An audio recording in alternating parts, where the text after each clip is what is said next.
生物として俺には勝てねえ。こっちから刻んでやるよ。お前の命が続くならな。これで最後だ。ゴロノア大盛り下流ドン比喩地獄。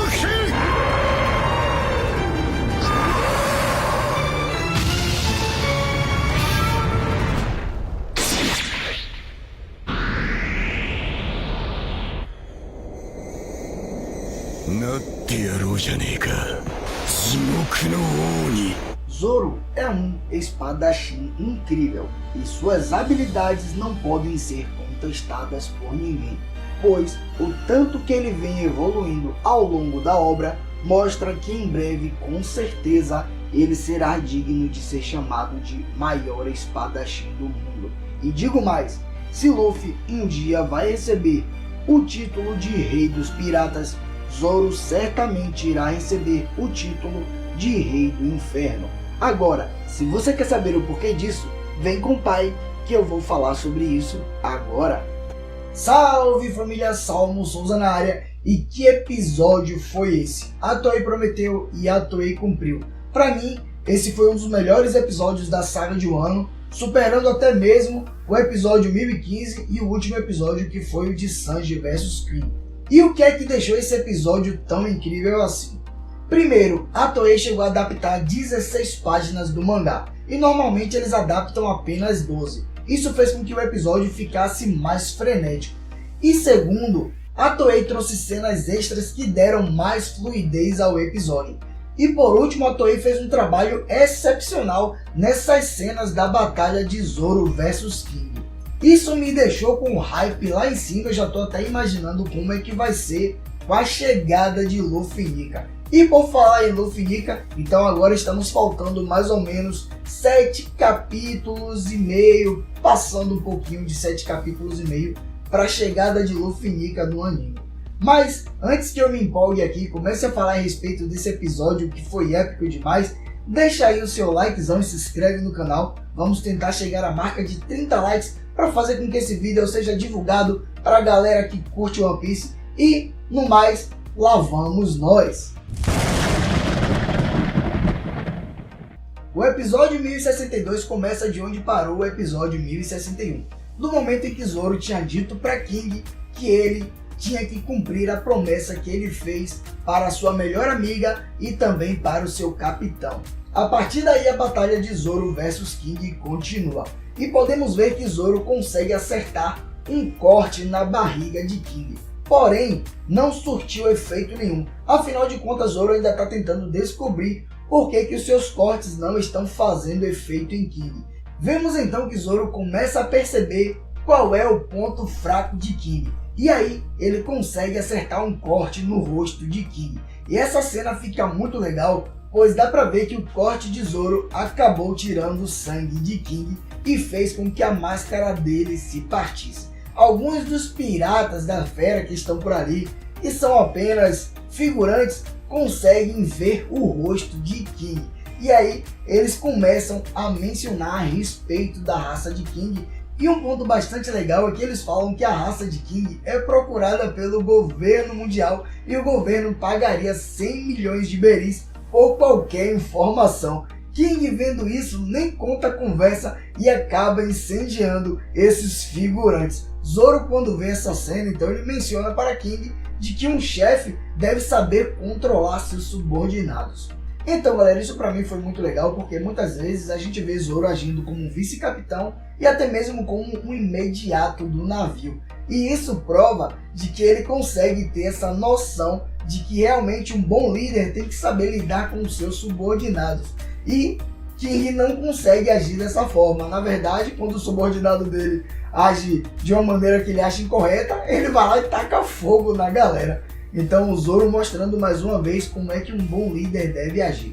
Voltando para o episódio, Zoro fica curioso com relação à raça de King. Porém, King não tá nem aí e começa a atacar Zoro novamente. E aí tem uma cena bastante legal que ficou parecendo que King era um disco voador. Já chegou o disco voador! Isso aí ficou incrível, porque teve várias cenas nessa batalha de coisas que ficaram bastante épicas. Essa cena mesmo de Zoro usando esses cortes de espada, parecendo até que os cortes se tornaram raios lasers roxos, ficou incrível demais. Você vê o chão sendo todo destruído e King começa a notar que Zoro realmente está em um nível bastante elevado. King então começa a se lembrar do seu passado com Kaido e como ele conheceu ele. Podemos ver que King estava sendo feito de cobaia pela marinha lá em Punk Hazard e Kaido então ajuda a libertar ele. Agora, um ponto bastante legal é que no anime mostrou que Kaido também estava sendo feito de cobaia. Porém, Kaido ele poderia fugir dali a hora que ele quisesse. Ele meio que usava a marinha como se fosse o seu fast food. Ele ia lá, comia, bebia, dormia, estava descansado e ia embora. Então ele só ganhou um bônus, pois ele foi e aproveitou para salvar King. Afinal de contas, King estava servindo de experimento simplesmente para testar quão resistente ele era. Tanto que você pode perceber que King está dentro de uma fornalha em chamas e ainda assim ele consegue resistir ao calor que está sendo emitido no seu corpo. King então quer saber quem é Kaido e Kaido diz que ele é um pirata e que está formando um novo bando. E aí Kaido pergunta para King se ele quer ser libertado sim ou não, o que é que ele quer fazer. King então pergunta para Kaido se ele pode mudar o mundo e Kaido diz que ele é o único que pode fazer isso. E aí a gente consegue perceber que os dois estão saindo da prisão e para mim a Toei fez um trabalho magnífico nessa cena, porque eles colocaram várias cenas extras. Por exemplo, essa cena de Kaido usando o Haki do Rei para fazer os soldados desmaiarem foi uma cena extra que ficou sensacional. A cena de King também defendendo as balas que os soldados estavam atirando nele ficou incrível. Depois ele sai e ataca os soldados. A Toei fez um trabalho excelente nessa cena aí.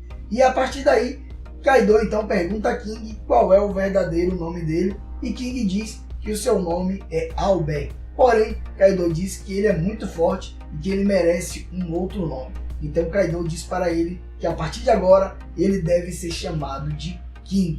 A cena muda e volta então para a batalha de Zoro versus King novamente. E que batalha épica! A cada cena podemos ver que a luta fica mais frenética e com as imagens mais bonitas e mais legais. Porém, a partir daí a gente começa a notar que Zoro realmente conseguiu entender como funcionam os poderes de King. Pois, quando King está com suas chamas acesas, ele se torna praticamente invulnerável.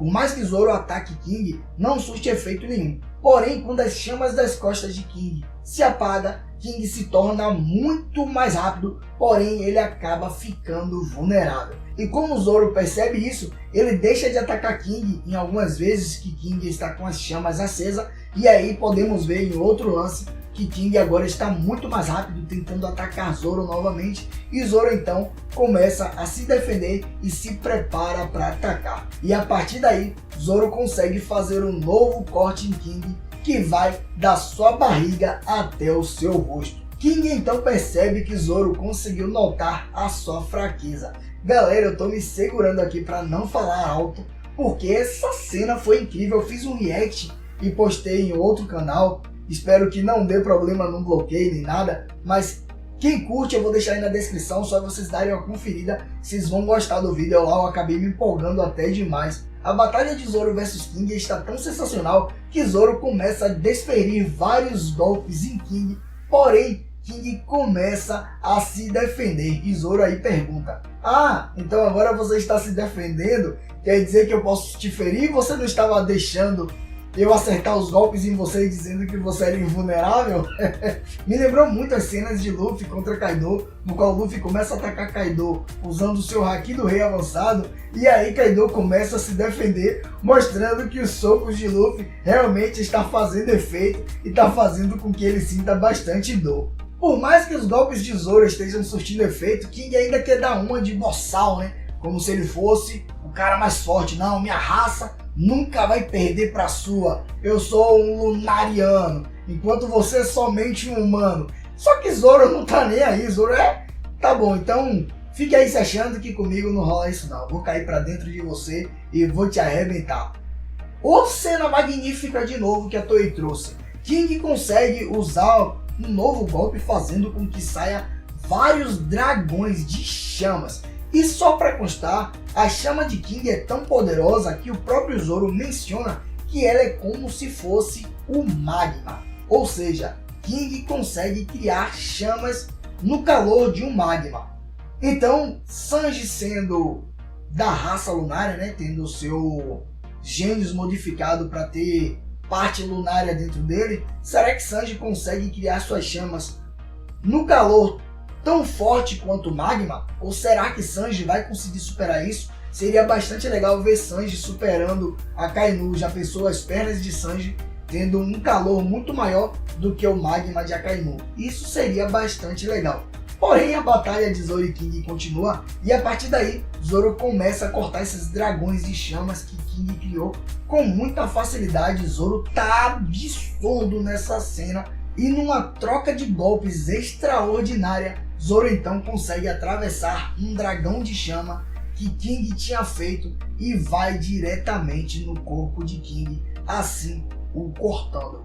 Mano, olha só essa cena de Zoro com esse olho vermelhão aí, que incrível. E aí a gente pode ver King também logo em seguida sangrando bastante, e mostra de novo um flashback de King e Kaido, no qual King se lembra de Kaido perguntando para ele se ele achava que Kaido ainda era Joy Boy. Porém, King diz que não se importa com isso, pois o importante é que Kaido continue sem perder jamais. E ele completa dizendo que ele vai continuar fazendo a mesma coisa. O flashback muda e agora podemos ver o flashback de Zoro, que é bastante emocionante, mostrando o dia em que Zoro tinha perdido para Mihawk, e ele fala para Luffy que ele jamais iria perder novamente, pois ele vai se tornar o maior espadachim do mundo. E a partir daí podemos ver Zoro e King caindo da ilha de Onigashima. E é nesse momento que Zoro fala o seguinte: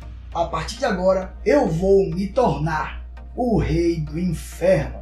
E a partir daí ele consegue usar um golpe tão poderoso, mas tão poderoso no ar, que ele consegue ganhar um impulso para voltar para a ilha de Onigashima novamente. E dessa forma finaliza o episódio de uma maneira épica, porque a Toei conseguiu ainda jogar um Z na tela ali, mostrando como se fosse a marca do Zoro. Caramba, quem já assistiu Zoro, provavelmente não os mais jovens, mas os mais velhos, assim como eu, que assistia Zoro e acompanhava, sabe que esse Z simboliza a marca do Zoro. Não se mexa.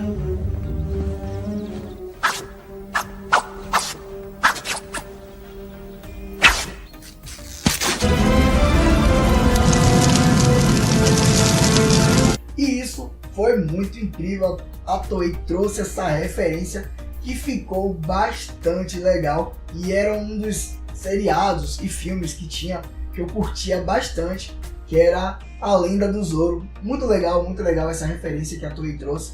Pra mim, como eu disse no começo aqui, um dos melhores episódios de Wano, talvez um dos melhores episódios até de One Piece. Eu não sei o que é que vocês vão dizer com relação ao efeito de luz, mas eu achei que ficou legal, velho. Eu particularmente gostei demais. Não sei o que é que vocês têm para dizer. E com relação a Zoro, Rei do Inferno, é só um simbolismo, né? Ele falou que ele vai se tornar o Rei do Inferno. Agora, Luffy se tornando o Rei dos Piratas, quem sabe a alcunha de Zoro não muda, porque essa alcunha dele de o Caçador de Piratas não faz mais sentido. O Zoro agora está na tripulação de Luffy, ele se tornou um pirata. E eu acho que a alcunha dele deveria ser Zoro, Rei do Inferno. Eu acho que seria muito mais legal. Não sei se vocês concordam comigo. Eu acho que já, por exemplo, a alcunha de Sanji Perna Negra, eu acho que pode permanecer. Quem sabe quando o Sanji conseguir as chamas negras, a sua alcunha seria dada desde o início e até o final combinaria certinho com ele, fazendo a referência às suas chamas negras que ficariam em volta de sua perna. Já Zoro, eu acho que Rei do Inferno combina pra caramba com o personagem, ainda mais que ele tá com Ema, que é a espada denominada como o Rei do Inferno. O nome Ema seria de Imadaio, que é o Rei do Inferno. Então combina legal, combina. Acho que foi essa referência que Oda quis trazer com relação à espada que Zoro tá na mão. Ema Rei do Inferno e Zoro se tornando o Rei do Inferno. Muito legal esse episódio, gostei demais. Espero que vocês tenham gostado do vídeo aqui também. Em breve eu estou trazendo a análise da prévia, que parece que vai ter muita coisa no próximo episódio. E como vocês já sabem, por hoje, infelizmente isso é tudo. Eu fico por aqui, um abraço e fica com Deus.